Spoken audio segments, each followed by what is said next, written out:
Сайн мэцхан үзэгчтэй Хүмзий сайтын мөрийн хөтөлбөрийн мөрөөр сурвалжлах баг яг одоо улсын их хурлын сонгуулийн 12 дугаар тойрог буюу хаавал дүүрэгт нэр дэвших Монгол ардын намаас нэр дэвшиж байгаа нэр дэвшигч нар дээр ирсэн байна. 12 дугаар тойрогт иргэдийн оролцооны нэгдэл намаас нэр дэвшиж байгаа 3 нэр дэвшигч сурталчилгааны материалыг тарах болон олон нийтэд уулзж байна. Улсын их хурлын сонгуулийн 12 дугаар тойрогт ардчилсан намаас нэр дэвшигч 3 нэр дэвшигч олон нийтэд уулзалтаа хийж байна. Тэгээд бид энэ ч ирээд нэр дэвшигч Лодо Самбуу болон нэр дэвшигч Тамир нараас ярилцлага авлаа. Энэ гураас мөрийн хөтөлбөрийн дагуу болон бусад асуултаар тодруулга авъя. За Монгол Ардын намын мөрийн хөтөлбөрийн 9 бүлгийг уншлаа. Тэгээд дотор нь эрүүл мэндийн ерөнхий тодорхой хэдэн заалт байна. Таны хувьд хамгийн хэрэгжүүлэхэд хурдан хэрэгжих нь хэд вэ? Мөрийн хөтөлбөр чинь өөрөө айгүй хугацаа шаарддаг шүү дээ. Тэгвэл одоо энэ ч байгаа сувилагч нарыг эмч нарыг гадаадас сургана, нэмэлт эрүүл мэндийн төвүүд барина, агентлаг барина гэснээс аль нь юу арай хөрснөөр бухад ойрхон юм бэ? Гэхдээ хамгийн хурдан буух нь бол одоо нэг хавдрын эмнэлэг, халдвартай эмнэлгүүд чинь бас газрын шийдэгдсэн, дэд бүтцийн асуудал шийдэгдсэн. Ер нь эрхчлээс баригдаад эхлэх баг. Хурдан гэвэл хүний нөөцийг одоо чадахжуулах, сургах гадны улсад 1000 эмч 3000 сувилагч гэж байгаа зүйл бол одоо ер нь нэлээд судалгаа хэрэгтэй. Яг ямар чиглэлээр сургах юм. Тэр нь үр өгөөд сайтай байх хэрэгтэй. Монгол улсад ямар төрлийн өвчлүүд эмчлэгдэхгүй байгаа юм бэ?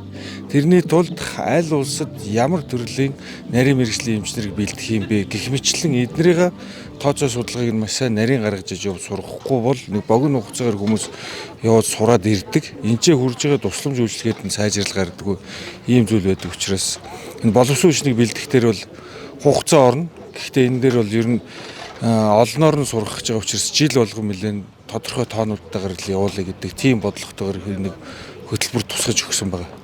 Мөрийн хөтөлбөрийг бичгтээ судалгааг нь өөрчилж хийхгүй ер нь за ингэж хийгээд хий да гэд ингэ биччихдэг. Үгүй шүү дээ судалгаанууд нь гарсан. Гэхдээ энэ чинь цаашаа наривчлаад нөгөө аль улсад одоо бид нар чинь гадагшаа явуулж хүн боловсруулсан сургахаараа нэг Солонгос, Япон юм ингээд тааралцсан улсууд руу нь яваад л байгаа шүү дээ. Тэгэхгүйгээр судалгаагаа цааш нь лавшруулад одоо аль төрлийн жишээ нь одоо мэдрэлийн мэс заслын эмч тэр дотор одоо нуруу нугасны өшөө нарийн мэслийн эмч бид нар бэлдэх хэрэгтэй байна гэвэл тэр мэслэг дэлхий дээр аль улсын аль эмнэлэг нь их сургууль нь илүү сайн нэг номерт хийд юм бэ. Тэрийг нь судалж байгаа тийшээ нь явуулах хэрэгтэй байхгүй. Тэгжээж бид нар дэлхийтэй хөл нийлж алхахгүй бол одоо ингээ олдсон руу нь явуулаад байдаг. Тэгээд тэр чинь өөрөө бас чанарын шаардлага хангахгүй боловсруу чинь бэлтгэж ирээд байдаг тал байдаг учраас цааш нь маш сайн судалж иж бид нар одоо жоохон юмнуудыг судалгаатай шинжлэх ухаанчаар шийддэг байх хэрэгтэй шүү дээ. Урьдчилан сэргийлэх тогтолцоог бүрдүүлнэ гэдэг хэсэг байсан л да. Энийг яаж бүрдүүлэх нь тогтолцоо ч бас тийм хурдан бүрдчихдэг зүйл биш юм шүү те. Тий. Өнгөрсөн хугацаанд ер нь нэлээд бүрдсэн шүү дээ. Одоо жишээ нь би эрүүл мэндийн сайд байхад энэ урьдчилан сэргийлэх үйлчлэгийг хийдэг энэ эрүүл мэндийн дэвжих төвүүдийг нэлээд байгуулсан. Тэгээ энэ дээрээ дүшиглээд улс орон даяар урьдчилан сэргийлэх үйлчлэгийг эхэлсэн шүү дээ. Гэхдээ энийг цааш нь маш сайн системтэй болгох хэрэгтэй байхгүй юу? Нас, хүүс, физиологийн онцлогоос хамаарат жишээ нь 6 настай хүүхдүүдэд бид нар зүрхийг үзээд авах юм бол сайн байна гэдэг бид нар тогтооцсон шүү дээ. Тэр бүх 6 настай хүүхдүүдэд зүрх судасны системийн үзлэгт оруулах хэрэгтэй байна. Одоо өндөр настангуудыг бол жилд 1 удаа биш 2 удаа оруулъя. Гэхдээ эндээ заавал ходоодыг нь дурандъя. Гэх мэтлэн нөгөө ямар өвчин тусах эрсдэлтэй байна гэдгээр нь чиглэсэн ийм урьдчилан сэргийлэх үйлчлэгүүд эн чинь ерөөсөө үр дүн бага зардлаар их хөгжлийг илрүүлж ивэл энэ чинь үр дүн гарах хэрэгтэй байхгүй. Тэгээ энийг л системтэйгээр хийнэ гэж яриад байна. За манай хоол мэдээ залуусын сая танаас нэг юм асуу. 2024 оны сонгуул нэр дэвшигчдээс хамгийн олон краштай нэр дэвшигч нь таныг байна гинэ. Энэ үнэн үү? Тэрийг одоо би хэлж мэдэхгүй шүү дээ. Энд дээр танд судалгаа байна уу? Энэ дээр ямар судалгаа алга. За амжилт хүсье. 2024 оны улсын их хурлын сонгуульд хүн намын барьж оролцож байгаа мөрийн хөтөлбөр одоо миний гарт байна. Тэгэхээр таны хувьд яг нэр дэвш энэ 12 дугаар тойрогт нэр дэвшиж байгаа хүний хувьд энэ бэлтгэсэн мөрийн хөтөлбөрийн одоо хамгийн сайн одоо тулж ажиллах, дуу хоолойгоо өргөх сэдвүүд нь ямар сэдв бэ? Мөрийн хөтөлбөрийн аль хэсгийг ер нь илүү голчлоо авч үзэж байгаа вэ? За сайн бацгаана уу. Би хан уулд өргөхт хүн намаас нэр дэвших содомдор жавхтай сансар байна. Тэгээд миний хувьд бол нэг 17 жил засаглалын чиглэлээр компани засаглал гэдэг хичээл магистр докторуудын төвшөнд бол бизнесийн сургууль дээр орж ирсэн. Мөн бизнесийн удирдлага, менежмент, олон улсын бизнес гэдэг хичээлүүдийг бол онлайн төвшөнд бол судалж зааж ирсэн. Мөн практик дээр 20 орчим жил би хувийн хвшлийг дэмжих, хувийн хвшлийн үр ашгийг нэмэгдүүлэх, удирдлагын тогтолцоог сайжруулах чиглэлээр зөвлөлт тусаж өөрөө ч гэсэн тэр төлөөлөл удирдах зөвлөлийн түвшинд ажиллаж, гүйцэтгэх удирдлагын түвшинд ажиллаж ирсэн л дээ. Тэгэхээр яг энэ чиглэлээрээ одоо энэ туршлага дээрээ тулгуурлаад би бол одоо улсын хурлын сонгуулийн бодлого боловсруулах түвшинд оролцъё гэж. За манай мөрийн хөтөлбөр байх шиг байна тийм. Тэгээ энэ дээр бид нар бол би бол бүхэлд нь бид нар бол одоо том намын одоо засаг барих намын түвшинд бол одоо амбицтай зорилготойгоор бид нар бүтэн жил гаруй хугацаанд маш сайн бодож, тооцоолж, ач холбогдол өгч хариуцлагатай мөрийн хөтөлбөрөөр боловсруулсан. За тухайлбал энэ дээр бол миний хувьд бол ялангуяа засаглалтай холбоотой асуудлууд дээр бол их оролцсон байгаа. Бид нар ер нь сайн засаглалд бол нэг 3 үндсэн зарчим байдгийн. Ингээд шууд харагддгийг. Сайн засаглалтай тогтолцоотой ийм газар бол хариуцлага тооцдог байхгүй тий. Нээлттэй ил тод байдаг тий. Ил тод нээлттэй байдаг. Тэгэхээр зөвхөн хариуцлагыг аваад үзэхэд өнөөдөр маш их хулгай яригдж байна. Төсвийн хулгай яригдж байна. Хариуцлага тооцож чадсангүй шүү дээ. Тэгэхээр бид нар хариуцлага тооцъё гэж. Тухайлбал бид нар хариуцлага тооцох замаар сайн засаглалыг төлөвшүүлье гэж. Миний хувьд бол энэ дээр илүү ажиллая. 1. За хоёрдугаарт бид нар бизнесийн орчин. Би өөрөө бизнес эрхлэлтийг яаж дэмжих вэ те? Яаж одоо амжилттай бизнесийг үр ашигтай байх вэ? Гадаад зах зээл рүү болж өгвөл яаж гаргах вэ гэдэг дээр их сонирхож ажилладаг хүн байна. Тухайлбал энэ дээр бол бид нар бизнес ажиллахад одоо энэ орчин нь бол их хангалтгүй байна. Бид нар дэлхийд дээр бизнесийн орчны судалгаагаар хийсэн судалгаанууд дээр тухайлбал 64 улсаас 62-т бичигдэж шүү дээ, тийм. Өөрөөр ийм тааруу орчинтай. Түүнд бол олон хүчин зүйл нөлөөлж байгаа. Түүний дундаас жишээ нь татварыг онцолж байна. Өнөөдөр манай бизнесүүд маань татварын дарамтанд байна шүү дээ. Татварын зөв бодлого бизнесийг улам одоо өргөжүүлж тэлсэн ийм боломжийг олгохгүй байна. Тэгэхээр бид нар татварыг бууруулах замаар тий бизнесийг дэмжиж гэж. 2 тий. За 3-т нь тухайлбал би 3 жишээг л хэлчихэдэг тий. 3-т нь бид нар бол за 3-т нь бид нар ядууралтай холбож ярьж байна тий. Одоо би өөрөө эдийн засгч хүн. Тэгэхээр ядуурл бол Монголд бол үнэхээр одоо газар авчаа. 3 хүний нэг нь ядуу байна тий. Дахиад үлдсэн 2 хүнийх нь нэг нь яг ядуу болоход их бэлэн ойрхон байгаа байхгүй. Манай дундаж давхар байхгүй болсон байна. Тэгэхээр ядуурлыг бууруулъя гэж яриад байдаг. Миний хувьд бол хөдөлмөрийн эдийн засаг сонирхон судалдаг хүний хувьд тий. Ерөөсөө ядуурлыг бид нар ажлын байрыг нэмэгдүүлэх замаар л арилгаж чадна. Түүнээс халамжаар бид нар арилгаж дийлэхгүй. Тийм тооцоо судалгаа байхгүй. Тэгэхээр хүмүүсийн энэ ядуурлыг бууруулахын тулд бид нар хөдөлмөр эрхлэлтийг нэмэгдүүлнэ. Тэгэхээр түрүүнийхтэйгээ ингээд бүх юм уялдаа холбоотой. Бид нар бизнесийн орчныг сайжруулах замаар бизнесийг дэмжинэ гэдэг маань өөрөө нөгөө талдаа ажлын байрыг нэмэгдүүлдэг байхгүй. Тэгэхээр иймэрхүү байдлаар бид нар цогц харж ийм байдлаар бид нар хүмүүсийн амьдрал ажил хөдөлмөр эрхлэлд орлогыг нэмэгдүүлэх тал дээр бол ажиллана гэж. Танай мөрийн хөтөлбөрийг уншихад бусад намынхаас ялгаатай зүйлээс нь гадаадд байгаа монголчуудад чиглэсэн бодлого боловсруулна гэсэн байсан. Мэдээж одоо Солонгостэй яг энэ ажил хийж болох үс хөдөлмөрийн одоо хангалттай хөлс авч чадахгүй гэсэн иргэд юу нь бол гадагш явах сонирхолтой шүү дээ. Тэгэхээр тэр бодлого нь юу н хөдөлмөр эрхлэлт талаасаа юм уу? Эсвэл их орондоо байх талаасаа юм уу? Ямар бодлого хэрэгжүүлэх юм? Би өөрөө Харвардын их сургуульд магистрийн зэрэг хамгаалсан. За нэг 10 гаруй жилийн өмнө бол мөн магистрийн зэрэг гадаад улсад хамгаалсан л та олон улсын бизнесийн чиглэлээр. Тэр болгон дээр надад ямар асуудал тулгарч ирсэн гэхээр Монголдо буцаад ирэхэд ажлын байр байхгүй. Цалин урамшуул нь бага тий ажил нь олдохгүй. Миний мэргэжлэр ажил олдохгүй ч гэдэг юм уу. Ийм зовлонгуудаа би өөрөө туулж ирсэн байхгүй. Өнгөрсөн 20 жил болсон. Тэр утгаараа яг манай мөрийн хөтөлбөр дээр байгаа манай хүн намын бүх хүмүүс тэр зовлонг туулаад гэхдээ бүгд ирсэн байхгүй. Тийм болохоор бид нар зориуд олонх нь ийм гадаад дотоодод суралцад төгссөн хүмүүс байдаг учраас энэ гадаад байгаа монголчуудын асуудлыг хамгийн их мэддэг. Ялангуяа одоо дөнгөж төрж байгаа хүүхдүүд монгол хэл бичиггүй болж байна те.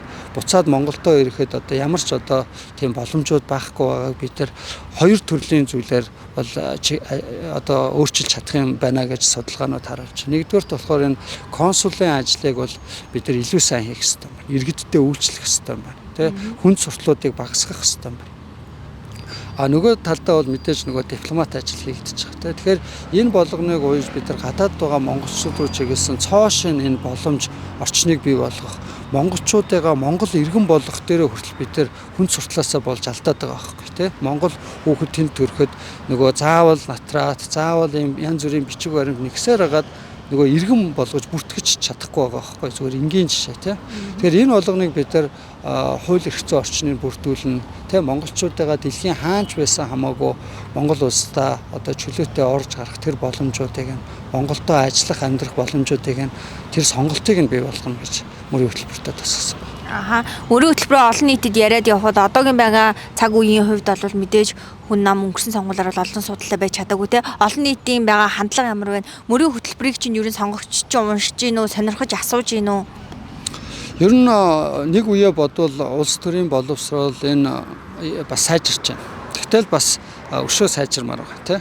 Тэгэхээр одоо энэ нийт үзэж байгаа танай одоо мэдээллийн хэрэгслийг үзэж байгаа ялангуяа залуучууд, ялангуяа одоо нийгэмдээ бас одоо хаашаа яаж анхаарал тавья гэж байгаа хүмүүст хандаад хэлэхэд та бүхэн маань өөрсдийнхөө амьдрал тохиолддог нийтлэг асуудлуудыг шийдэхин тулд тэр асуудлыг төлөөлж чадах юм мэрэгжлийн хүмүүсүүдийг сонгоод хамтдаа цөмөрөө өөрчлөе яа энэ бизнесийн орчныг энэ засаглалыг энэ ядууралтай бид нар энэ мэрэгжлийн хүмүүс тэмцэж чадах юм аа. Тэгэхээр тухайлбал хан уулд өргөт одоо эдийн засагчдын багийг хүн нам илгээж намайг бол Содом доржийн сансар гэдэг мэрэгжлийн эдийн засаг судлаар 20 жил одоо номын сонд суулаа, практик дээр ажиллаа. Бид нар бэлэн багхгүй шууд маргааш ажиллаа юм гэсэн. Шууд одоо ажлууд руугаа ороход бэлэн. Одоо нэг өөрчлөгдмөр. Яг хав нэг олон хүн танихгүй дуулж бүчгэлдэггүй болохоор ч гэдэг юм уу Гэхдээ бид нар сайн судалж иж тэр хүнийг танаарай дуулж бүжгэлдэг сэтгүүл янз бүрийн олонний танил хүмүүс янз бүрийн одоо эмч гэдэг юм уу бодлого боловсруулдаг хүмүүс чинь одоо тусдаа нийгэм эдийн засаг улс төр геополитикч гэдэг юм уу асар өргөн хүрээний мэдээлэл шаарддаг учраас их олон жил зарцуулагддаг.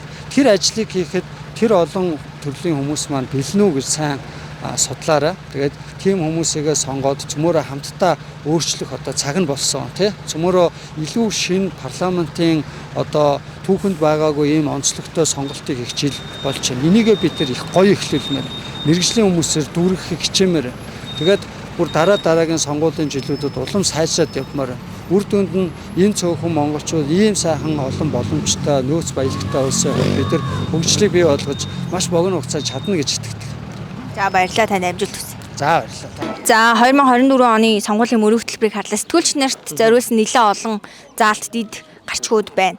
За энэ дундаас хамгийн сонирхолтой нь төрийн нууцаас бусад мэдээлэл тушаал ямар нэгэн төрийн баримт бичгийг задруулсан тохиолдолд одоо тэднийг бүгдийг ил болгоно гинэ. Энд чинь одоо ил юм шиг хэрнээ бас нууц штэ та энэ мөрийн хөтөлбөрийн хүрээнд ямар бодолтой байна? Мөрийн хөтөлбөрт нөгөө за төрийн нууцаас бусад бүх төрлийн мэдээллийг олон нийтэд ил болгон сэтгүүлчдэд бол нээлттэй болгоно гэсэн Яг энийг бол байнга л ярьсаар ирсэн. Ер нь бол манай өмнөх чинь хэвлэлийн эрхчлөөний хууль батлагдсанаас хойш сэтгүүлчдийн мэдээлэл олж авах эрхийг бол нээж өгсөн шүү дээ. Тэгэхдээ ямар ч тохиолдолд одоо саяны айгүй олон том жишээн дээр бол нээлттэй сонсголууд ороод жишээ нь одоо зориг агсны энэ аллагтай холбоотой мэдээллүүд бүгд л төрийн нууцад байсан.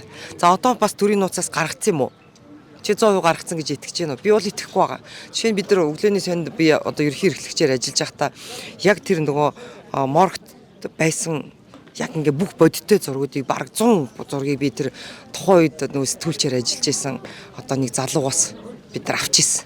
Одоо мэдээллийг сурвалж авч исэн гэсэн үг. Тэгээд сонь дээрээ хэлчихсэн чинь буруутчихж байгаа байхгүй. Өөрөөр хэлбэл чи яагаад энэ одоо төрийн нууцад байсан энэ зургийг гаргаж байгаа юм бэ гэдэг асуудлаар жишээ буруутчих жишээ тэгвэл өнөөдөр болохоор тэр үндсэндээ энэ 20 гаруй жил үргэлжилсэн одоо асуудал илэрхгүй байгаа ч тэгээд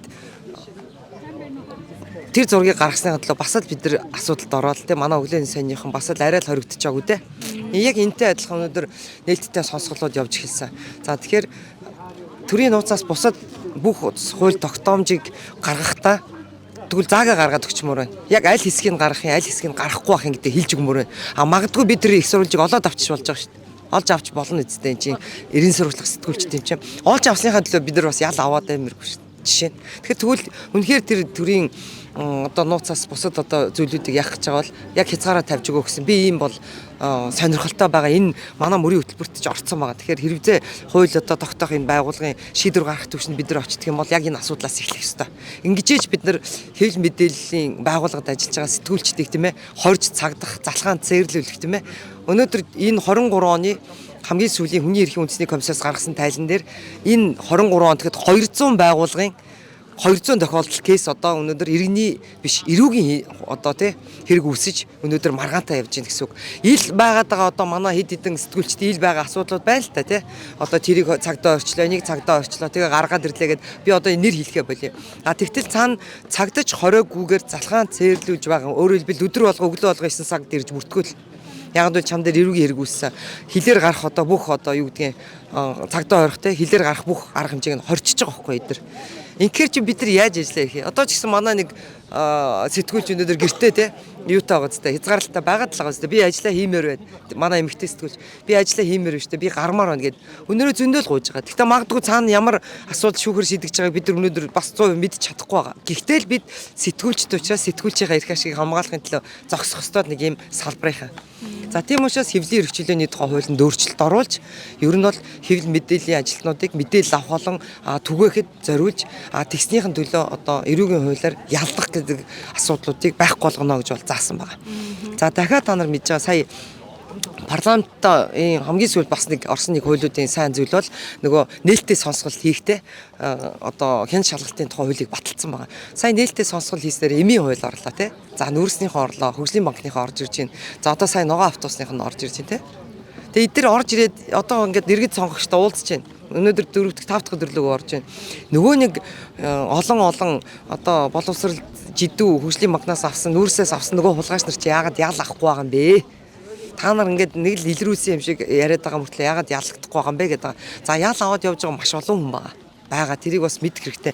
Нөгөө хүмүүс яг нэг хүнийг тоочглоод энэ л явах хэрэгтэй гэж бодоод байгаа болохоос биш. Тэгтэл тэр чинь бүлэглэлт хийж байгаа учраас 100 хүний асуудал тэр одоо эрүүгийн асуудал үүсэж штэ. Тэгэхээр энийг бас ард иргэд маань бас зөвөр ойлгох хэрэгтэй. Яг энэ оролцогч одоо хэрэгт оролцогчид бол яг холбогдох одоо шат шатныхаа шүүгээр шийдэгдээд асуудал энэ хариуцлага хүлээг явж байгаа гэдгийг мэдчих бас авах хэрэгтэй. Ингэж ил анх удаага манай их хурлаар орж ирсэн одоо энэ нээлттэй сонсголын энэ хүрээнд маш олон одоо бүлэглэлийн тийм улс төрчдийн за тэгж бүр цаашлах юм бол одоо юу гэдэг бизнесийнхний тендерийн асуудал ил болж иж ард иргэд маань өнөөдөр үнэн зөв мэдээлэлтэй болж байна. Би бол баярлж байгаа. Манай Монгол улсын ерөнхий сайд 30 жил одоо гарантай ингээд энэ альч намын эрх барьж исэн засгийн үед гарч исэн энэ 30 гаруй жилийн одоо авилгалын тогтолцоог 5 иш ажиллагааныхаа хүрээнд Монгол улсын ерөнхий сайд Монгол ардын намын дараа оюун эрд өнөөдөр зад одоо тавьж шээ. Өнөөдөр зүгээр л жишээд тээ Монгол ардын намын сая баг хурлаар 2 ерөнхий сайд нэр дэвшсэнгөө. 2 ерөнхий сайдтай асан байсан. Тийм ээ 2 ерөнхий сайд асан байсан хүмүүсийг нэр дэвшүүлсэнгөө. За саяны энэ миний хэлээдсэн бүх одоо асуудалд оролцсон шалгагдж байгаа усуудыг нэр дэвшүүлээгөө. Яг энэ дээр бол ингээд баг хурал дээр юу харагдаж байна гэхээр олонний танил байсан, олон удаа сонгогдсон байсан дарга сайд, ерөнхий сайд, их хурлын дарга зөндөө байсан усууд өнөөдөр дэвш чадаагүй гэдэг нь бол бид өнөөдөр нийгмээ цэвэршүүлэх тийм ээ өөрийнхөө намыг цэвэршүүлэх бүр цаашлах юм бол энэ их хуралд орж ирэхдээ том одоо юу гэдгийг юуг татж орж ирэх нь шүү дээ. Шугамыг татж давж гарч ирэх ийм том юуг тавьчлаа шүү дээ. Шалгуурыг тавьчихж байгаа. Ийм учраас би бол баяртай байгаа. Тэгээ энийг ч гэсэн сонгогчдод яриад явж байхад бол дэмжлэгч гэсэн авч ийн. Үнэхээр энэ нам цэвэрших ёстой. 103 жилийн турш энэ Монгол улсын өнөөдрийн байгаа хөгжлийн төлөө тий бүхий л одоо улс төрийн хамгийн том хүчин байсан нам өнөөдөр дотроосоо цэвэршилнэ гэдэг бол магадгүй бидний ирээдүйн хөгжил Монгол улсын газар нутаг тийм ээ үндэсний аюулгүй байдал за тэгээ ард иргэдийнх нь эрүүл байх тийм ээ энэ бүх үндэс бол тавигдах нэ гэж үзэж байна гэж манай сонгогчдод бол сэтгэлдээ хэлж байгаа би ч гэсэн санал нэг байгаа тэгээд нөгөө дутагдлын хажуугаар дууга өнгөрч болохгүй гэдэг шиг одоо энд нөгөө төрийн үйл ажиллагаанд тэ шилэн данс гэж яриад байгаа тэ одоо ч гэсэн шилэн дансны хууль хэрэгжээд баг 10 жил болох гэж. Тэгэхэд шилэн дансанд өөрийнхөө төсвийн гүйцэтгэл оруулахгүй маш олон газар биш. Тэгээд тэнд нөгөө юу гэдгийг дээд хязгаарынхаа тендерт одоо 5 сая 10 сая 20 сая дотор ингээд эрхтэй байгаа гүйцэтгэх захирлууд тэрнээсээ 4.9 ч байд юм те 5.9 11.9 12.9 гэж нөгөө юу гэдгийг зарцуулалтаа хүртэл ингэж те одоо нуун дарагдуулж тэрийг шилэн данст оруулах байгааг ч гэсэн энд оруулна гэж тавьсан байгаа.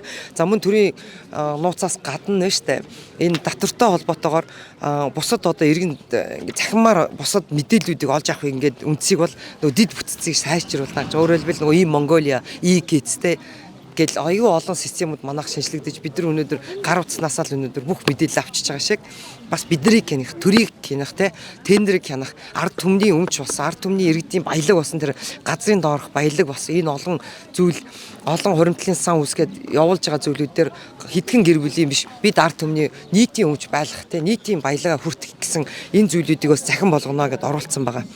Тэгээ хамгийн гол зүйл бол энэ дээр бас нэг зүйлийг хэлэхэд ард иргэд ч гэсэн өөрсдөө төрөө хянах, өөрсдийнхөө төлөөллийн ардчлал болсон улсын хурлд өөрийнхөө сонгогчдыг их хурлын гишүүдийг ингэж явуулахдаа айгүй тодорхойлчлаа шүү дээ. Урд нь 76 гишүүнтэй 30 гаруй жил явцсан байсан бол одоо 126 гишүүнтэйгээр өөрийнхөө төлөөллийн ардчлалыг их хурл руу өгөө хэлэх бүрэн боломжтой болчихж байна гэсэн үг байхгүй. Тэгээ би бас энэ тогтолцоог ч гэсэн бас энэ удаад бас бид үзэх хэрэгтэй. Магадгүй 2.5 сая байхдаа 76 гишүүнтэй байсан шүү дээ.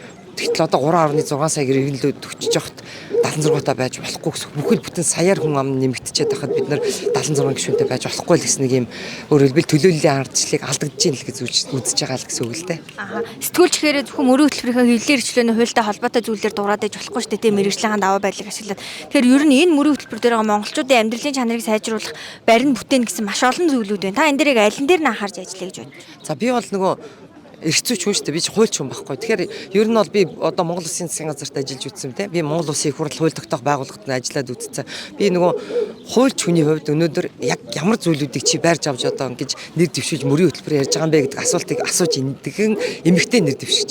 Эмэгтэй нэр дэвшигчийн хувьд нийгмийн асуудал, боловсролын асуудал, эмэгтэйчүүд хүүхдийн асуудал, за тусгай хэрэгцээ дэргэдийн асуудал, ахмад настан одоо тэтгэврийнхний маш олон асуудлуудыг би бол хөндөж ярьж мөрийн хөтөлбөрөөр танилцуулж явж байгаа. Бид бүгд өөрийнхөө одоо салбараа мөрийн хөтөлбөрөөр хувааж ярихгүй бол бид бол 500 хэдэн зүйл заалтыг бүгдийг ярих боломжгүй байгаа. Тэгэхээр би яг энэ нийгмийн асуудалтай холбоотой бүх асуудлуудыг өнөөдөр танилцуулж явж байгаа. Магадгүй эмэгтэй нэр дэвшигчнийг ярих хэрэгтэй байх гэж бодож байгаа.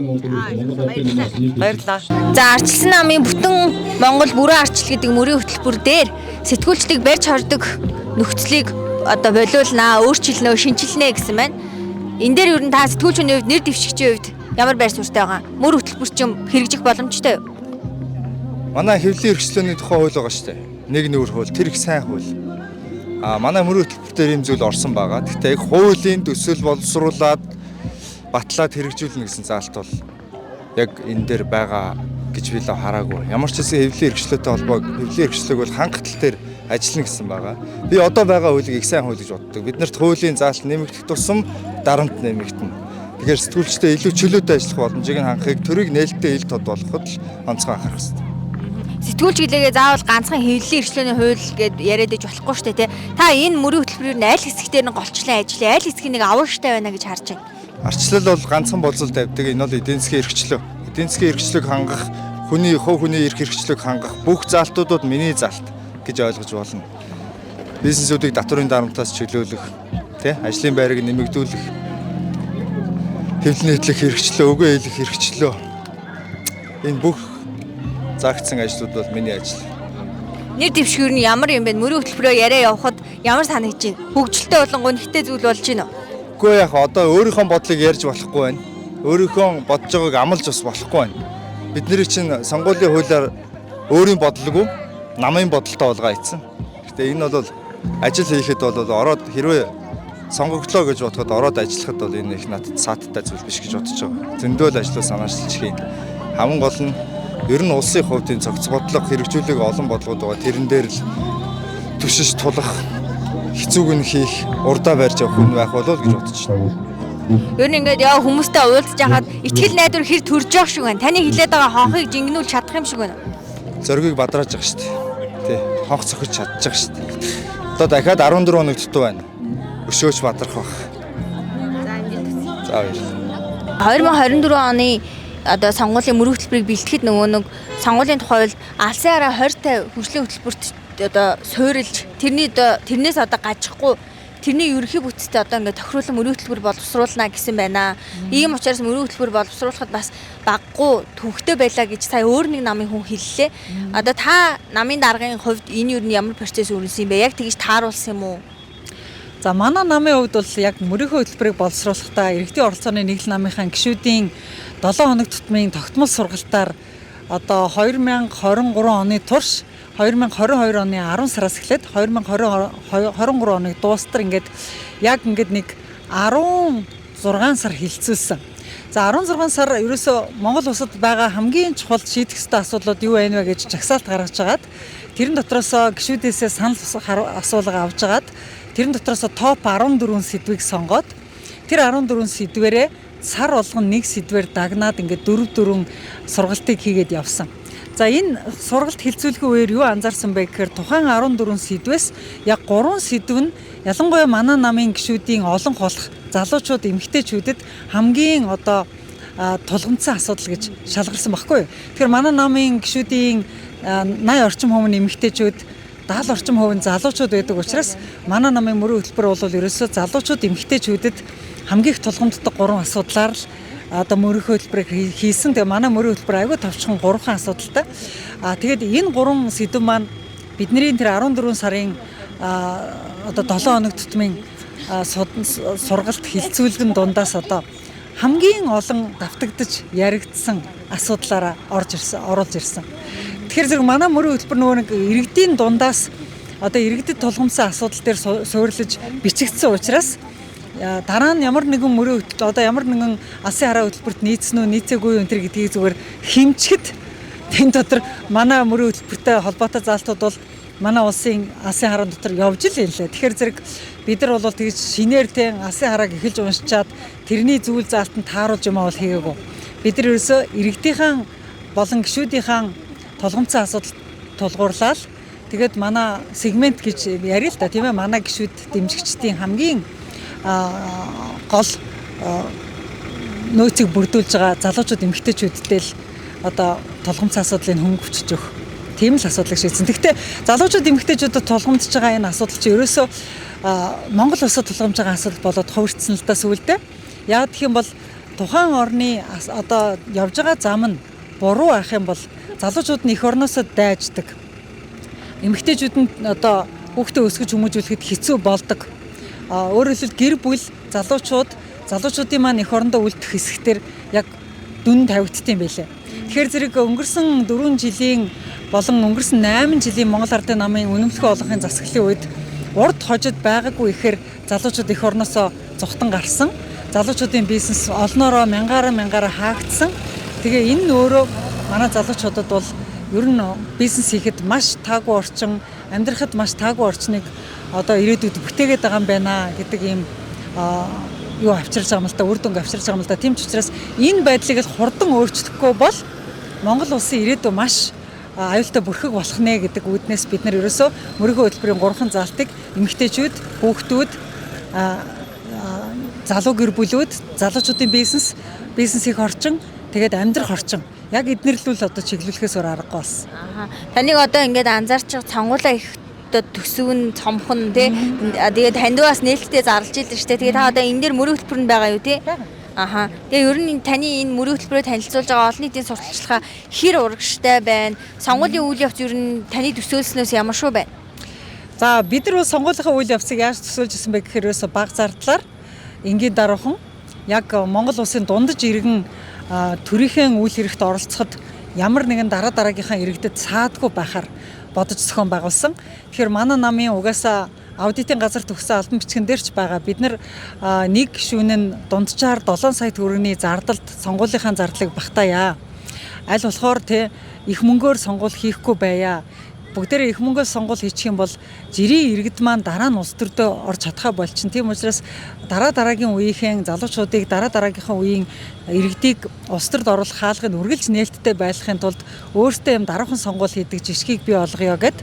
Тэгээ ингээд ерөөсө хамгийн хямдхан цаасаар сонингоо хэвлүүлээд хамгийн нэмгхэн цаасаар танилцуулга хийгээд хамгийн жижигхэн одоо юм нэрийн хуудас тараах аргаар ерөөсө бидний танилцуулах материал бол энэ 3 л байгаа. Ийм 3 зүйлийг хэвлүүлээл хэвлэх материал маань болчихж байгаа. За тэгээд унаа тэгэл ачаа үүрх мөрх гэсэн тийм илүү зардал ерөөсө гарахгүйгээр өөртөө ингээд үүрэг хүчнтэй сонингоо хийж үүрээл тэгээ өөртөөхөн гараар иргэдтэй өөртөөхөн хөлөөр явж өөртөөхөн гараар тараагаал ингээл одоо дандаа сайн дурын үн төлбөргүй ухуулагч нартайгаа ажиллаад ингээл маш бага зардлаар сонгуул хийгээд явж байгаа. Тэгэхээр энэ маань бас нөгөө талдаа хэрвээ иргэдийн оролцооны нэгдэл намд хүрд орох юм бол төрийг бас даруухан бага зардлаар ажилуулна гэдэг одоо мессежийг өгөхийг хүсэж байна. Төр бага зардлаар ажиллаад Монгол улс маань ер нь хүнжлийнхээ ирээр хүлээж ийж даруухан одоо зарлагтай байгаад эхлэх юм бол Монгол улсын ирээдүйд өрийн дарамт багаснаа. Өрийн дарамт багасаад ирэхээр татврын дарамт багаснаа. Татврын дарамт багасаад ирэхээр залуучуудад бизнес хийх орчин сайжирнаа. Тэгэхээр зэрэг хэдүүлээ ерөөсөө сонгуулаа хямдхан хийхээс одоо үр багасгах ажил маань эхэлж байгаа. Тэгээд манай одоо 57 нэр дэвшигч нар дотор өртөө нэг ч хүн байхгүй.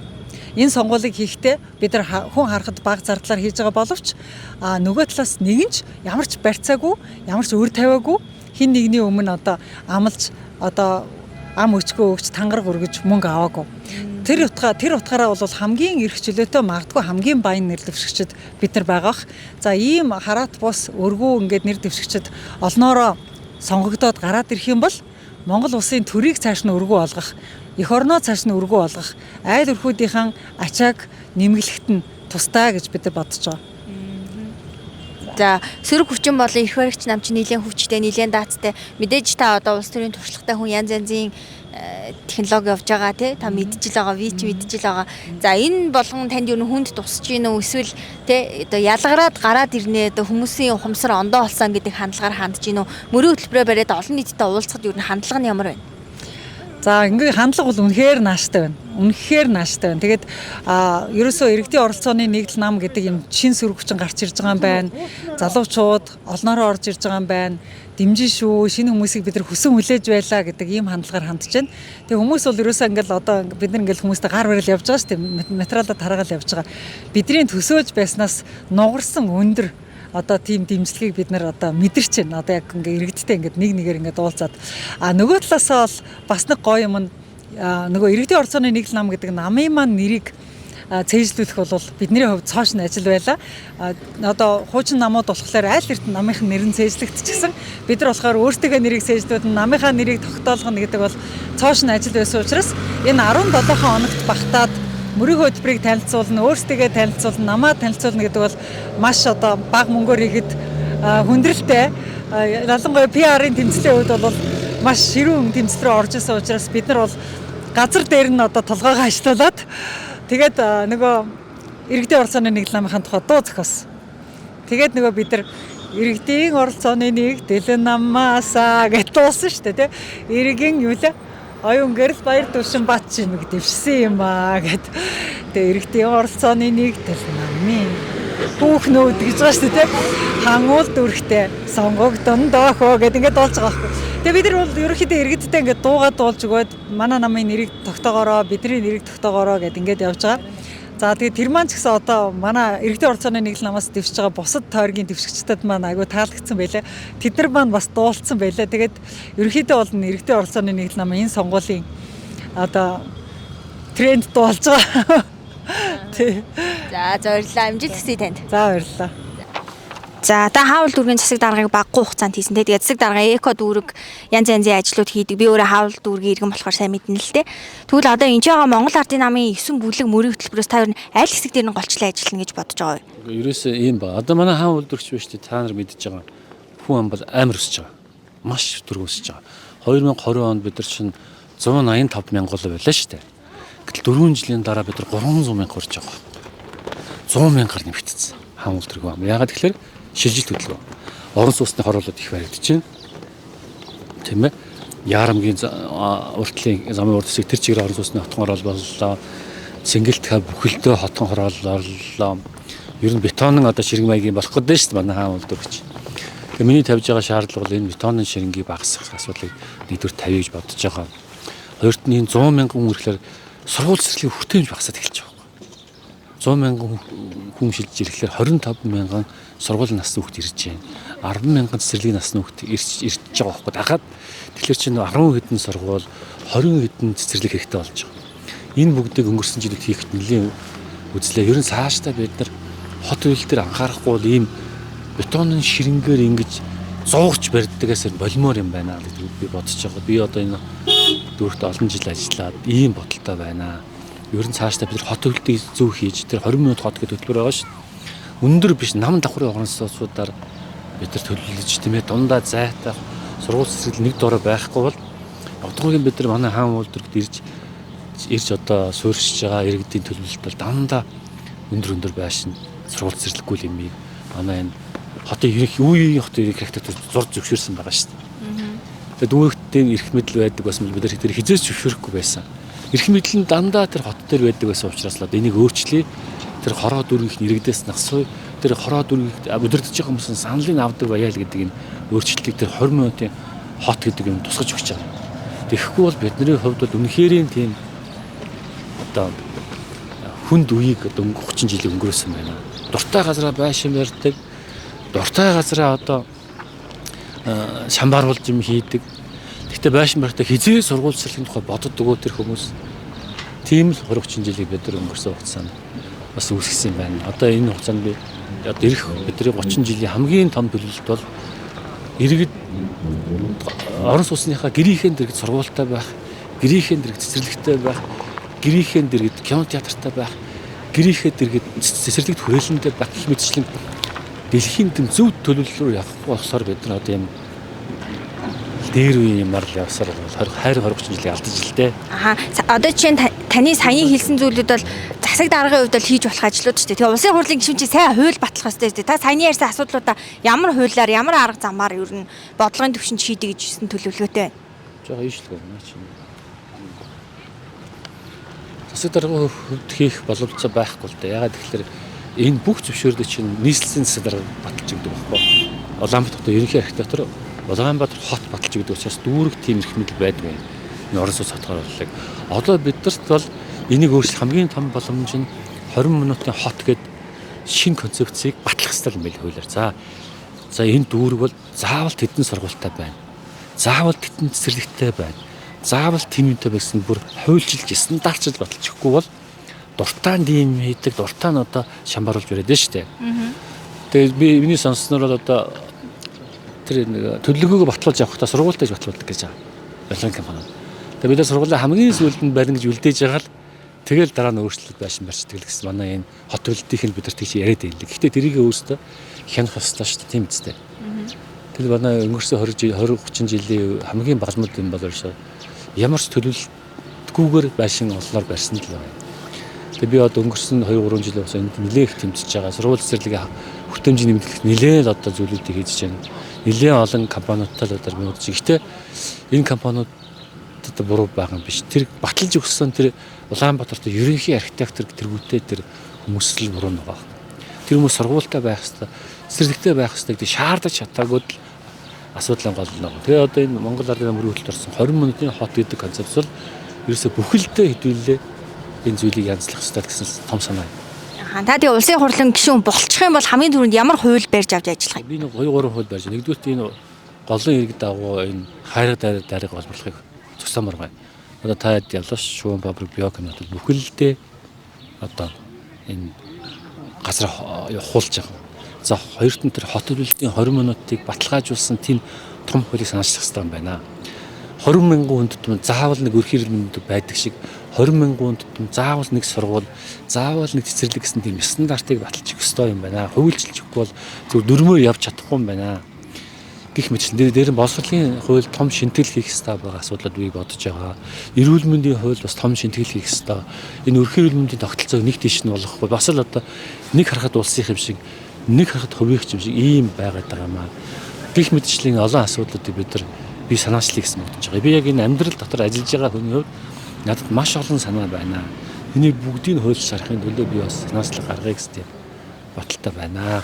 Та жоохон ууртай хүн үгүй нэр дэвшээд эсвэл энэ гадуур яваа жоохон стресстэй ч үү? Үгүй зарим хүмүүс үнэхээр ингээд хүмүүсийн бухимдлыг сонсоод тэр ажил хариуцж байгаа хүмүүсийн тэр сэтгэлгүй ажилласныг сонсоод үнэхээр зарим дээр үнэхээр бухимдж штэ.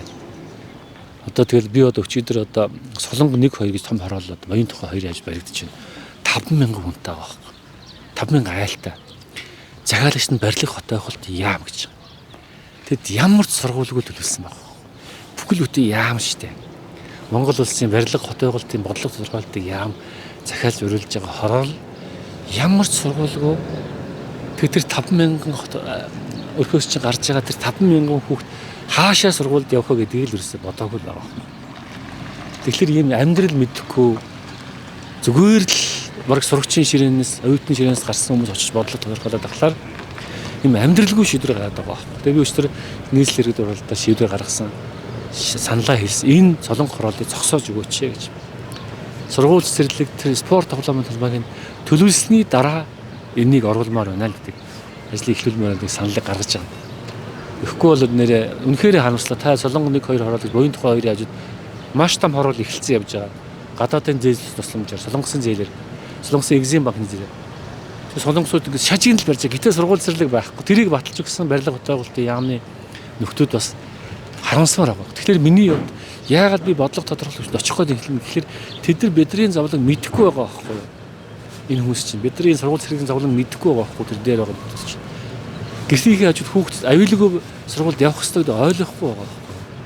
Тийм учраас би өөрөө энэ сургууль цэцэрлэгийн хүртээмжийг сайжруулах, энэ зөв төлөлтөд хийх юмыг очиж ярий гэдэг нь л тэр юм.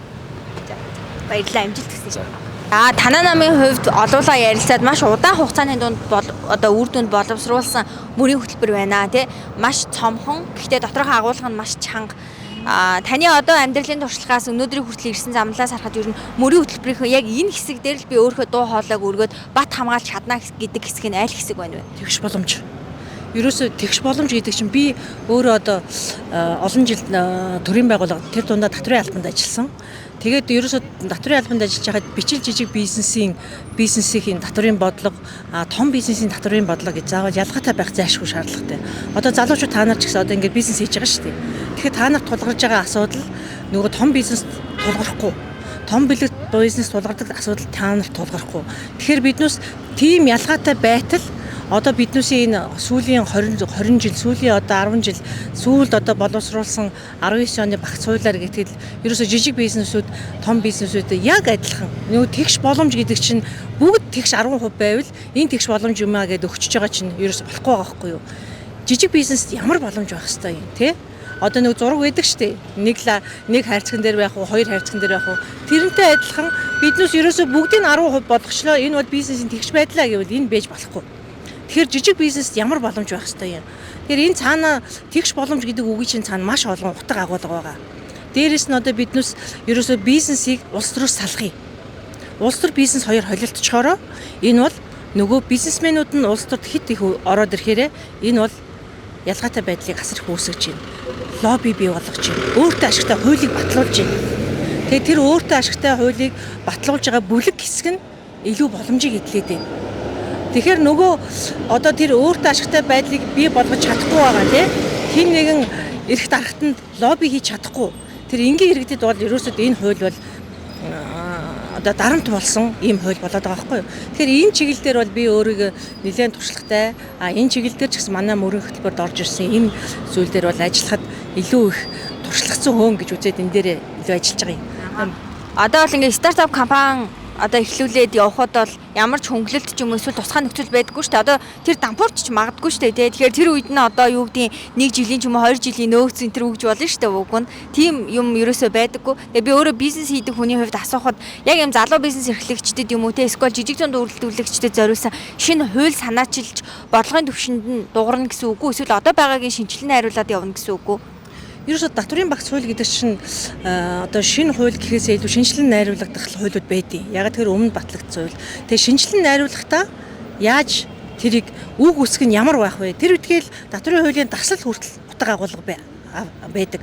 Тэгэхээр чин тэрийг нөгөө нэг яг энэ мэргэжлийн хүмүүс нь орж учрыг нь олж энэ их хуралд те хуулийг нь уншиж зөв уншиж нэг заалтын нөгөө заалттай нэг хуулийн нөгөө хуультай нь уйж тэгж ингэж ойлгож энэ дээр оролцохгүй бол тэгээгүйгээс болсон маш олон хүндрэлүүд байдаг. Тэгээгүйгээс болоод энэ бичил жижиг бизнесүүд чинь одоо нөгөө өөрийг хамгаалах хөнгүү байна гэсэн үг шүү дээ. Өөрийг чинь хамгаалах хөнгүүгээр зөвхөн том бизнесүүдийн төлөөлөл их хуралд ороод ахаар том бизнесээ хамгаалсан л хуулийн залтууд оруулаад байна. Жижиг бичил нь хаягдчихад байгаа байхгүй юу? Тэгэхээр та нар нөгөө нэг өөрийгөө хамгаалж болохгүй байна гэж цаанаас холоос дуурайд байдаг ч гэсэн их хурлаа тэрийж ороод хамгаалах хөнгүү шүү дээ. Тэгэхээр их хурл дээр өөрийгөө хамгаалах хүнээ оруулах нь та нарын үүрэг болж байгаа хгүй бичил бизнесийн. Тэгээ бид ч насаараа биднээс ч одоо бичил жижиг бизнестэй харьцаад ирэхээр энэ болгоны чинь шалтгааныг нь хинээс болоод байгаа юм те. Ерөөсөө хуулиас болоод байна. За хууль нь яагаад ингэж гараад байгаа юм? Бид ерөөсөө хэтэрхий өөр төлөөлөл оруулаад байна. Тэгэхээр энийг л зөв өнцгөөсөө биднээс хуулиа зөв хараад ядаж л тэрийг зөв хооронд нь холбож уншдаг хүн их хурлд орж иж л энийг зөв болгоно. Бусад намын чинь мөрийн хөтөлбөрийн татварыг 10% бууруулна, 5% бууруулна гэж шууд бууруулаад шууд бараг татвар төлөхгүй байх юм шиг зүйлүүд яригдсан байлээ. Танай мөрийн хөтөлбөр дээр татварын бодлогыг одоо жишээ нь ямар байдлаар, ямар арга замаар уяатан болгоно гэж оролцуулсан байгаа вэ? Ер нь бол биднээс яг ингэн тэгнэ гэж бүр тийм нарийн юмыг оруулахыг хүсээгүй. Яагаад тэгж ер нь эн чинь өөрөө хит нэг тийм 10% буулгана, 5% буулгана гэдэг чинь ер нь бол ямарваа юм чи судалгаатай байх хэвээр. Судалгаан дээр үнэлж явах хэрэгтэй тийм ээ. 10% буулгана, 5% буулганыг хэлчихэл амархан. Гэтэл 10% буулгахын цаана төсвийн орлого гэдэг юм чи яах юм гэдэг юм яригддаг байхгүй юу? Тэгэхээр төсвийн 10% буулганы гिचингүүд нөгөө томж 10% буучин, жижиг 10% буучин шүү дээ. Бичлэн 10% буучин. Тэгэхээр энэ дээр чинь хэнийг нь буулгах юм гэдэг юм дээр биднээс ярина үхээс биш бүгдийн тэгж яриул энэ чинь өөрөө нөгөө төсвийн орлого гэдэг юм руугаа нөлөөлчихнө. Тэгэхээр аль гол тэнцвэрийг олохын тулд биднээс хэн дээр нь ямар хөнгөлөлт, хэн дээр нь ямар боломжийг олгох юм гэдэг чинь өөрөө нарийн юм асуудал болох байхгүй. Тэгэхээр биднээс хуулийн төсөл боловсруулахдаа яг хууль дээр орж ажиллахдаа энэ асуудал илүү нарийн болж ирэх ёстой юм. За баярлалаа, танд амжилт хүсье. За баярлалаа. Та нар ч гэсэн амжилт хүсье. Та одоо энэ 12 дугаар тойрогт нэр дэвшиж байгаа хүний хувьд энэ мөрийн хөтөлбөрийн аль хэсгийг нь онцолж аваад нэг хэсэг нь болоо ажиллахын сан гэж төлөвлөж байна. Ер нь татвар, мөнгөний бодлого, эдийн засаг, үйлдвэржилт, эрүүл мэнд гэдэг нэлээд олон салбарыг бол авч үздэг юм гэсэн бодол байгаа. Учир нь юу гэхээр би өөрөө бизнес хийжсэн хүн. Бизнес хийж байгаа хүн учраас бүхэл газар очиж үзчихсэн. Асуудал болгон тулгархад энийг ингэ шийдвэл яасан гэж дандаа судалж байсан. Тийм болохоор бүх юм надад их ойрхон байгаа. Шийдлүүд нь бас байна. Жишээ нь эрүүл мэндийн салбарын шинтгэл гэдгийг 14 онд би өөрөөсөө бас санхүүжилт гаргаад бүтэн эрүүл мэндийн салбарын шинтгэл гэдэг ажлыг бол хийжсэн байт юм л да. Ер нь Монгол улсад эрүүл мэндийн салбар ямар байгаа вэ? Эрүүл мэндийн салбарыг зөвхөн эмчнэр өөрчлөнөөгөө л тэр биш. Би эмчнэртэй нэлээд олон эмчнэртэй уулзж ирсэн. Тэр улсуудад хэлэхдээ би бас өвчтөн гэдэг талаас эрүүл мэндийн салбарын нэг оролцогч байхгүй. Тэгэхээр би тэднэрт би хүн эмчлэхгүй. Би танаа эрүүл мэндийн салбарын менежментийг өөрчилж өгье гэдэг асуудлыг тавьсан. Нэгдүгээр эмнэлэг, хоёрдугаар эмнэлэг, гуравдугаар эмнэлэг ихний ялхаас дээрэс нь хавдар гэдэг энэ эмнэлгүүдийн бүх эмчнэртэй уулзчихсан. Бүгдээрээ намайг дэмжиж байгаа. Одоо мэдээч надад болцоо олдож байна. Энэ 24 оны сонгуульд нэр дэвшиж байна. Хэрвээ би гарах юм бол энэ эрүүл мэндийн салбар дээр голчилж ажиллана. Мэдээч бизнес хийжсэн хүнийхээ хувьд бол татварын бодлогыг бол нэлээд хөнгөрүүлнэ гэж бодож байгаа. Мөнгөний бодлого дээр ажиллана. Эдийн засгийг яаж сайжруулах вэ? Үйлдвэржилтийг яаж дэмжих вэ гэдэг дээр бол яг гардаж ажиллана гэсэн тийм бодолтой байна. Ер нь танай намын мөрийн хөтөлбөр олон нийт хэр хүлээж авч гин, хүлээлтд нь нийцэж байх шиг байна уу? Та ер нь уулзалт хийгээ явж байхад ямар мэдрэмж авав? Ер нь бол их сайхан хүлээж авсан. Гэхдээ ганц юмыг бид нэр ойлгох ёстой юм байлээ. Юу вэ гэхээр энэ сонгуулийн тухай хуулийн дээр 20-50 гэдэг хөтөлбөр байгаа шүү дээ. Монгол Улсын хөгжлийн 20-50 хөтөлбөртэй уялдуулан мөрийн хөтөлбөрүүдэд боловсруулна гэдээ заасан байгаа байхгүй. Энэ тэр 20-50 гэдэг хөтөлбөрийг ардын намынх нь өөрсдөө боловсруулсан. Ардын нам маань зөвний чиглэлийн нам байхгүй. Тэгэхээр тэднэртэй зориулаад тэр хөтөлбөрөө гаргацсан. Ардчилсан нам баруун чигийн нам байгаа. Тэгэд та бүхэн санаж байгаа мөрийн хөтөлбөрийг анх аудитын байгууллагад маш олон залтууд бол хасагдчихсан шүү дээ. Ер нь бол иймэрхүү Монгол Улсын хөгжлийн ийм том хөтөлбөр гаргаж байгаа бол бүх намуудыг оролцуулж иж бүгдээрээ өөрсдийнхээ саналыг оруулах хэрэгтэй юм байна. Учир нь ганцхан зүүнний чиглэлийн намыг оруулах юм бол баруун чиглэлийн намын санаанууд алдагдах, тусгахдахгүй байх магадлалтай юм байна. Гэхдээ энэ сонгуулиар бид нэр тэр хуулинд нийцүүлээд болцооны хэрээр бол энэ саналуудыг оруулсан байгаа. Жишээ нь татварыг бол 5 хүртэл хуваар бол буулгана гэж заасан байгаа. Дээрээс нь авилгалтай тэмцэхийг бол авилгалтай тэмцэхэд авилгалын ялыг 3 дахин чангаруулна гэдэг. Иймэрхүү ер нь хариуцлага нэгсэн ард түмэнд ажил их болцоог олгосон иймэрхүү залтуудыг нэлээд орсон гэж харж байгаа. Тэ. За баярлалаа, танд амжилт хүсье. Баярлалаа. За иргэдийн оролцооны нэгдэл нам ер нь мөрийн хөтөлбөр нэлээд товчхон юм байна. Тодорхой юм байна. Тэгээд ийм нэлээд ойлгомжтой. Тэгэхээр та энэ 3 ширхэг оруулсан байсан энэ онцлог заалтуудынхаа аль нэгийг нь сонгож аваа. Та ер нь алин дээр нь голчлон тэ үүрэг биелүүлж ажиллая гэж бодож байна. Магадгүй бодлого тодорхойлох төвшөнд очивол аль талынх нь хуультай илүү ойр байх вэ? Би өөрөө 4 хүүхэдтэй одонтой ээж ахгүй юу. Тийм учраас надад нөгөө хүүхдийн талаар яриад хүүхдийн төлөө дуурайад за тэгэнгүүтээ манай мөрийн хөтөлбөрт болохоор ойрхон сургууль гэж хөтөлбөр орж байгаа. Тэгэхээр энэ ойрхон сургууль хөтөлбөрийг хэрэгжүүлэх тал дээр илүү төлхөө ажиллана гэж төлөвлөж тооцож орж ирсэн. За яагаад гэвэл ерөөсөө л манай Улаанбаатар төдийг одоо Монгол орон даяар хүүхдэд зөөх асуудал хамгийн том номер 1 ээж аавдын асуудал болчиход байгаа байхгүй. За ялангуяа төвжирэлтэй хотод хүүхдээ одоо өгж аавна. Ялангуяа бага сургуулийн хүүхдүүдийг. За бага сургуулийн хүүхд яадаг вэ гэхээр өдөр 11-ээс хичээл норнгуудаа 2-3 цаг ороод буцаад эргээд 1-2 цаг тарна. Тэгэд энэ хооронд нөгөө төвчрэл донд хүүхдээ хүргэж өгнө, буцаагаад ажил хийх боломжгүй хүүхдээ авах болчдөг байхгүй юу.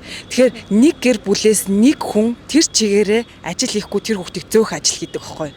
Тэгэхээр нөгөө өрхийн орлого маань яах вэ? Тэ ингээ аж амьдрал ерөөсөө явахгүй, ээж хүнд өөрийн гэсэн орлого байхгүй ийм нөхцөл байдлууд зөндөө байгаа.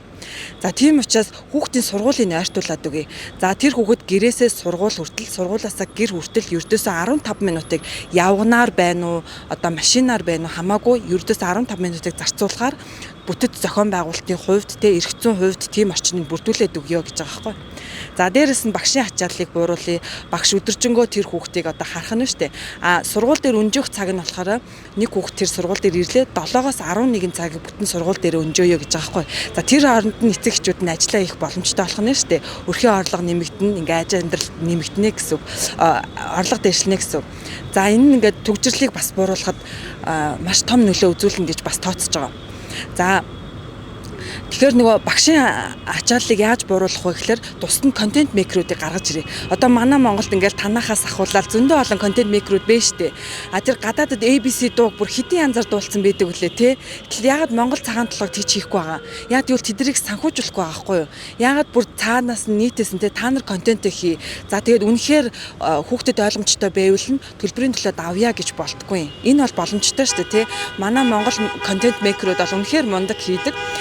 За тэгэхээр төвчрлийн асуудал ингээл амьдрал юм да тий. За гих мэтчлэн ингээд хүүхдийн сургуулийг ойртуулах тал дээр бид нар зөндөө юм хөтөлбөрүүд боловсруулсан байгаа. За тэгээд ээж учраас одоо 4 хүүхэдтэй ээж гэж байна шүү дээ. Тэгэхээр мөрийн хөтөлбөрөө ер нь уншаад өөрийгөө яг тэр хууль тогтоох те бодлогын төвшөнд очиод ажиллахад ер нь үндсэн одоо мөрийн хөтөлбөрөөс гадна яг өөрийн танд туршлага ер нь яг тэр мөрийн хөтөлбөрийг боловсруулахад оролцсон хоёр чи ер нь хэрэг байна вэ? Одоо ингээд хүмүүс мөрийн хөтөлбөрөө яриад явахад хэр хүлээж авч байна? Хүмүүст бол энэ айгүй ойр сонсогдож байгаа. Тэгээд миний хувьд ерөөсөө л хүүхдүүдийнхаа ирээдүйн төлөө санаа зовж явдаг. Тэгээ хүүхдүүдийн төлөө дуурдаг нэг ч гишүүн байхгүй. Сая ингээд хүүхдийн мөнгийг зогсоолоо бүр ингээд цагаан дээр хараар ингээд хууль орсон байхгүй. Энэ хуулийг хэрэгсэхгүй хүчингүй болголоо гэд оруулсан байхад тэнд нэг ч гишүүн хүүхдийн мөнгө алга болох нэ яагаад ингэж байгаа юм бэ гэж дуурахгүй байхгүй юу. Тэгэхээр бид нар ээжүүдийн хувьд ерөөсөө энэ улс төрд бүр ингээд цаанаас шахагдаад орж ирж байна. Орж ирэхээс өөр аргагүй болж байна. Дуурах хүн байхгүй штэ. Тэгэхээр би уг нь бол те улс төр гээд ингэж явахгүй хүүхдүүдтэйгээ цаг өнгөрөөмөр байна штэ. Гэтэл энд хүүхдийн төлөө дуурах хүн байхгүй бах би хөдөлгөөс өөр аргагүй болж байгаа байхгүй. За тийм учраас бүр хүүхдүүдийн төлөө өөр юу хийж болохоор байна те. Би бол өөрөө нөгөө манай хүүхд багада хавдар өвчнөр өвдөж байсан учраас эмчнэрийн төлөө аягүй санаа зовдөг. Яг л тэр яг хүүхдийн хавдар гэдэг чинь тусдаа асуудал байдаг байхгүй юу. Тэр хавдар эмчлэх эмч ингээд тусгай мэрэгчлэр өчнөө олон жил мэрэгчээд цалин мөнгө хүрэлцээгүй учраас гадаад гараа явж шít. Амар харамсалтай. Тэр хүүхдийг эмчлэх эмчнэрийг яагаад тэнд дэмжихгүй байгаа юм бэ? Хүүхдийн эмнэлгийг яагаад барихгүй байгаа юм бэ? Өнөөдөр өчнөө олон жил болж байхад нэг ч хүүхдийн эмнэлгийг те ингээд засварлаа, ингээд шинээр байрлаа. За нэг ганцхан л их нэлхас шинээр орсон баг. Тэгээ тэр нь бүрэн ашиглалтанд ороогүй. Гэх мэтчлэн ингээд хүүхдийн сургууль баригдахгүй, цэцэрлэг баригдахгүй, эмнэлэг баригдахгүй. Энэ ээжүүдийн дуу хоолой бол маш их төрд дутагдж байгаа гэж үзэж байна. За баярлалаа танд амжилт хүсье. Баярлалаа. Жоох стресстэй шүү дээ.